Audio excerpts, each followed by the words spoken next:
Halo para sahabat online, perkenalkan saya Andika Kusuma. Pada kesempatan ini kita akan membahas mengenai mengapa orang mendengkur saat tidur. Tidur yang normal adalah tidur tanpa menghasilkan suara. Mendengkur adalah suara serak dan kasar yang dihasilkan oleh adanya vibrasi atau getaran oleh jaringan lunak di sekitar tenggorokan. Mari kita lihat. Sebelum kita membahas mengenai mekanisme mendengkur, perlu kita ketahui 3 organ penting yang terlibat dalam proses mendengkur. Yang pertama adalah langit-langit lunak, yang kedua adalah anak lidah, dan yang ketiga adalah lidah itu sendiri. Mekanisme mendengkur, pada saat kita tidur nyenyak, tonus otot menurun sehingga otot kita lebih rileks, termasuk otot pada saluran napas, yaitu otot di tenggorokan, anak lidah, langit-langit lunak, dan lidah. Lidah akan jatuh ke belakang saat kita tidur posisi terlentang. Anak lidah dan langit-langit lunak akan turun dan mereka semua menyebabkan saluran napas menyempit. Ketika kita bernapas, aliran udara dengan kecepatan tinggi menghantam saluran napas yang telah menyempit sehingga terjadi turbulensi. Kemudian menghasilkan getaran. Getaran itulah yang kita dengar sebagai dengkuran.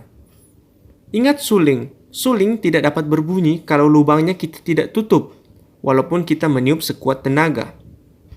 Ada beberapa faktor risiko mengapa seseorang lebih cenderung mendengkur, yaitu obesitas. Orang obesitas memiliki lemak yang banyak termasuk lemak di sekitar leher. Jaringan lemak yang banyak di sekitar leher menekan saluran napas. Usia pertengahan dan lanjut. Usia pertengahan dan lanjut memiliki otot saluran napas lebih rileks sehingga menyebabkan saluran napas lebih menyempit dibandingkan usia muda. Laki-laki lebih banyak mengorok dibandingkan perempuan, karena struktur jalan napas laki-laki lebih sempit dibandingkan perempuan.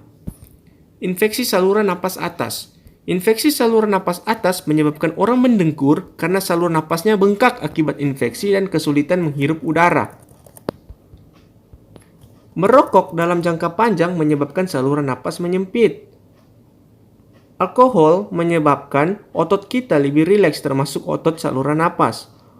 Obat penenang juga menyebabkan otot lebih rileks.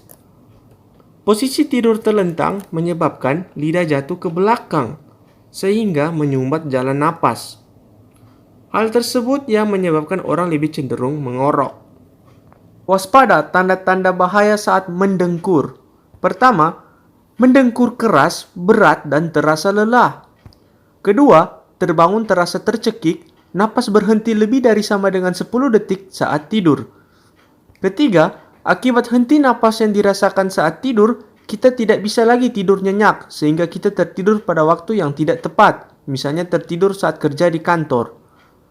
Ingat, 3 tanda bahaya tersebut merujuk ke obstructive sleep apnea. Obstructive sleep apnea adalah gangguan pernafasan terkait tidur yang berdampak besar pada fungsi jantung dan pembuluh darah. Obstructive sleep apnea telah dikaitkan dengan hipertensi, penyakit jantung koroner, aritmia jantung atau kelainan irama jantung, kematian jantung mendadak, dan gagal jantung. Makanya, segera periksa ke dokter secepatnya. Sekian penjelasan dari saya. Jangan lupa like, comment, subscribe, dan share. Terima kasih.